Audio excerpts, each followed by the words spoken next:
Hi everyone, welcome to my channel. My name is Lisa and today I am going to talk to you about my experience traveling with my puppy and kitty driving from Northern Virginia to Arkansas. So as you guys already know, I have been in Arkansas for almost a week now. I am actually recording this on Thursday. You'll see this tomorrow morning.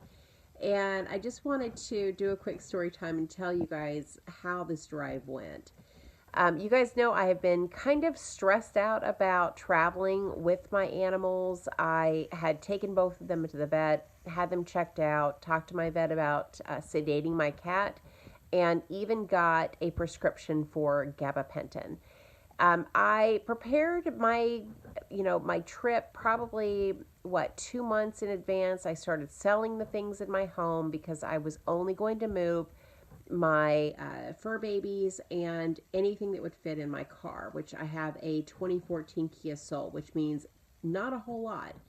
I tried to do it slowly so that it wouldn't be so traumatic for my cat to see everything leaving the house all at once.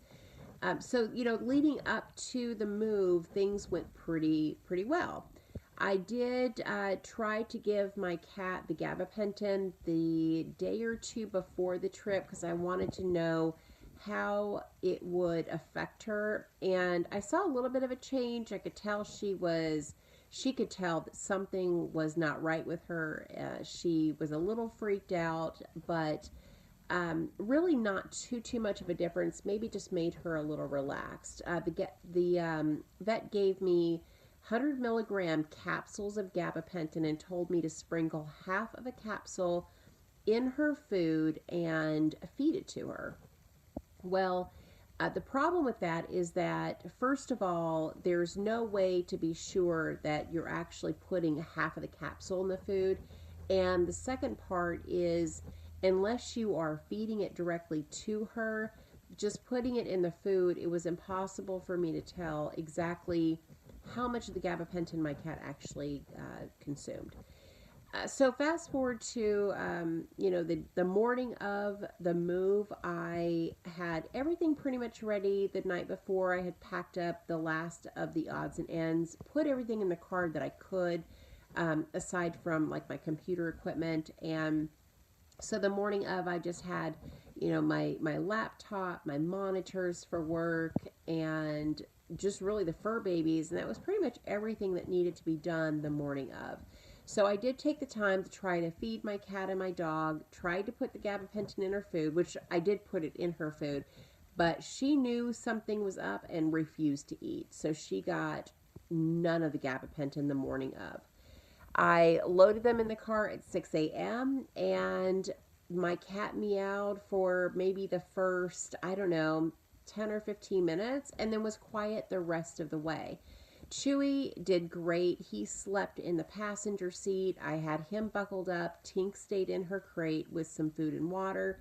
And we traveled the first day for about 7.5 hours from Northern Virginia to Knoxville. Now, we did stop twice to let Chewy out to potty and to stretch his legs. I checked on my cat. Other than that, we drove straight through.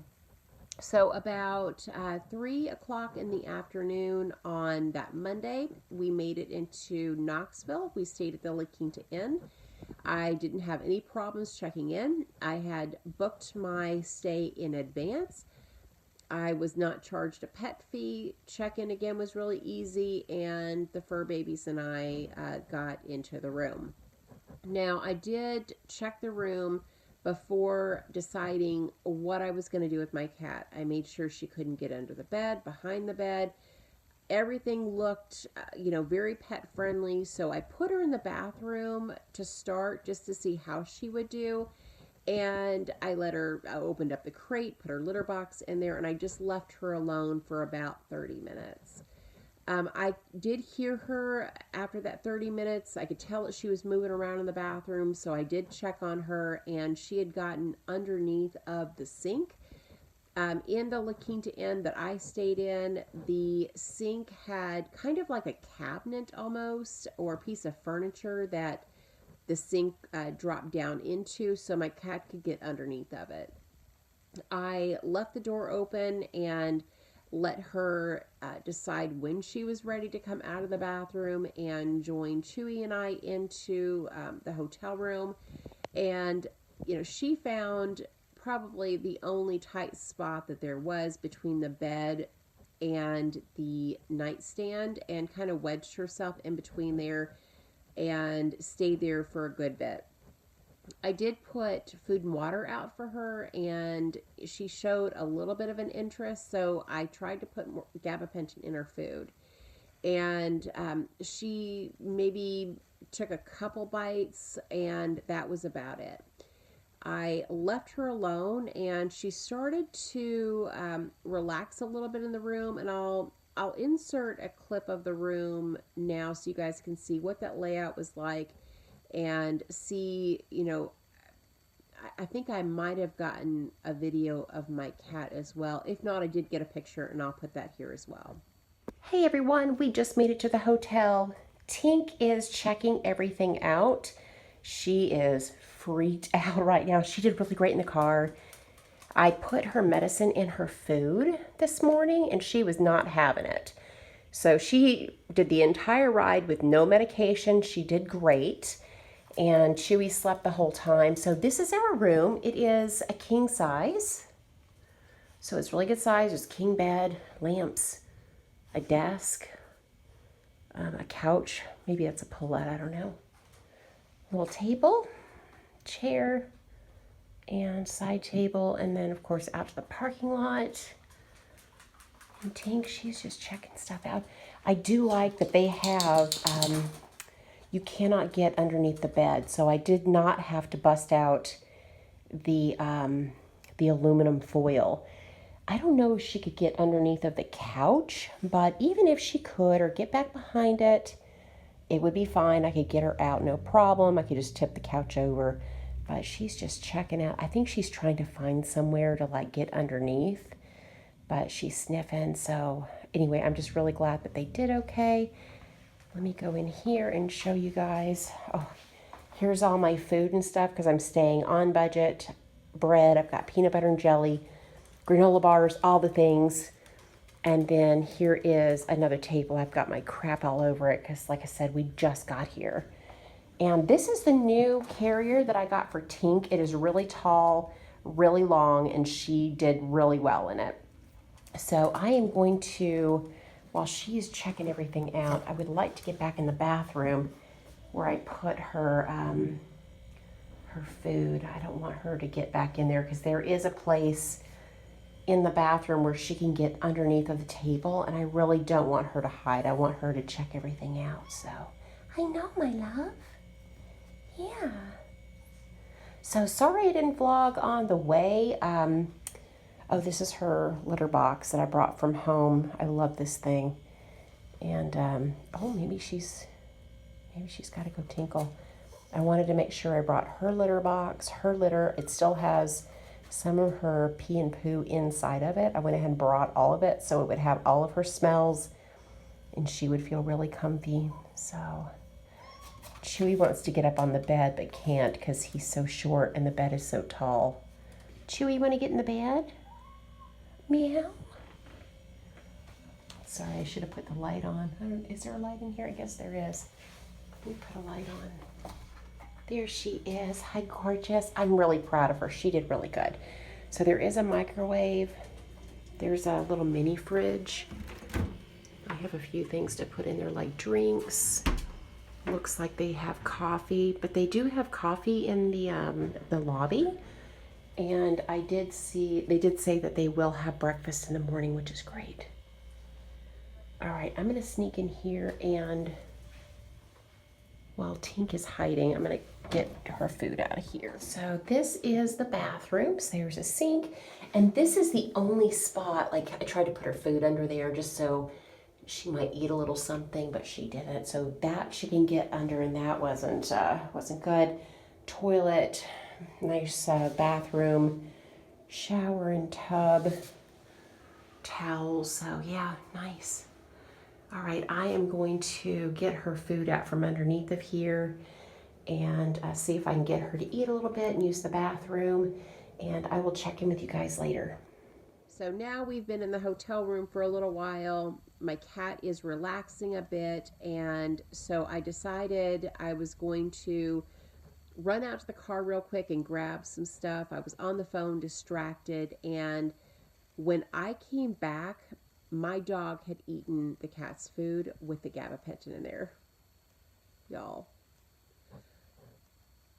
why?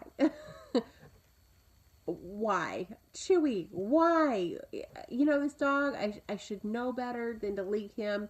And he just perked up. He's in the chair. He's in the chair next to me. His ears just perked up like, Mom, I know you're talking about me. I was freaking out. Here I am in a town I don't know. I call the University of Tennessee Emergency Veterinarian Clinic. And I talked to this tech, and I'm like, oh my gosh, I have put gabapentin in my cat's food. My dog ate it. What's going to happen? Do I need to bring him in? And she says, no, no, no, he's fine. That's a therapeutic dose for a Chihuahua. He's just going to be really sleepy. So I'm like, gosh, my luck, right? So anyway, Chewy took a nap. He was snoring and just sleeping it off. And, my cat, she was still kind of freaked out, but seemed to like settle in as the night went on and didn't have any other issues. So I went to bed about 10 o'clock. I woke up at, I think, 3:30 the next morning because I wanted to get everything loaded up and give my animals time to eat breakfast and, relax a little bit before getting on the road. And as I am trying to get Chewy settled where I can take him on a walk, I thought, well, I'm going to go ahead and feed my cat. So I get the cat food ready for her, and I'm calling her, and I cannot find my cat. Don't know where she's at. I'm calling, I'm hearing nothing, and I'm looking behind the bed. I'm tearing this room apart trying to find this cat. Finally, I hear this very faint meow. Where the hell is my cat? I cannot find her. And it took me a few minutes, and at this point, I'm in a panic because I cannot find my baby. Well, I ended up finding her underneath the couch, which was a hide-a-bed. She had wedged herself under this couch and couldn't get out. So with one arm, I lifted the couch up and with my other hand dragged the cat out from underneath the couch. By this time, she's freaked out and runs back behind the bed. So in trying to find her, I pulled the bed out, and now she's gotten herself wedged in between the bed and the wall. And I'm thinking, my God, could this get any worse? So I had to get something to like get her out from underneath of that. And if you guys remember, I got aluminum foil during one of my grocery hauls before I left so I could wrap things in the hotel room that she might be able to get underneath of it, because the aluminum would deter her from touching or trying to get underneath. And I used the box that the aluminum foil came in and like had to push her out from underneath the bed. And she was so stressed at this point. I was like in tears, and she's just not happy. And so I was like, forget this. We're leaving. So I put her in her crate. I don't even know if she used a litter box at this point. I just threw her in the crate, took Chewy out to potty as I'm throwing our stuff back in the car, and I was on the road by 4 a.m. I had not intended to leave the hotel until 6, but I, at this point, had enough. And so we started driving at 4. Once we got on the road, my cat cried and meowed in her crate for the first hour. In comparison to the first day, the second day was awful. I was already upset. She was stressed, and it was hard to get her to calm down. Also, keep in mind that my air conditioning was not working in my car. So it was also kind of warm. I had a battery operated fan that I had bought that I clipped onto the seatbelt and I had pointed at her, but it was just, the second day was just not good. Anyway, so about I don't know, 2 hours into this 8 hour drive, I noticed that my car started not acting right. I never broke down. I never, had any issues, but I could tell when my car was going, 50, 55, 60, in some spots it was 75 mile an hour speed limit. The car did really well, but if I had to slow down or got into traffic, it felt like my car wanted to die. And so I was stressed the entire way between Knoxville and Little Rock. It was the longest 8 hours of my entire life. But we did make it, obviously, because I'm here. And I did get here, no problems. Brought my cat in, let her out of the crate in my bedroom, and she stayed underneath my bed for the first 2 days, maybe 3 days. I've been here almost a week now, and my cat is just now. Have I been here a week? I have. I've been here over a week. Today's Thursday. You guys will see this tomorrow on Friday. And I got here on a Tuesday. So yeah, I've been here a week and a half. My cat is just now, in the last day or two, starting to come out of the bedroom and showing interest in investigating the house. So when I say that my poor cat was traumatized, I am not exaggerating.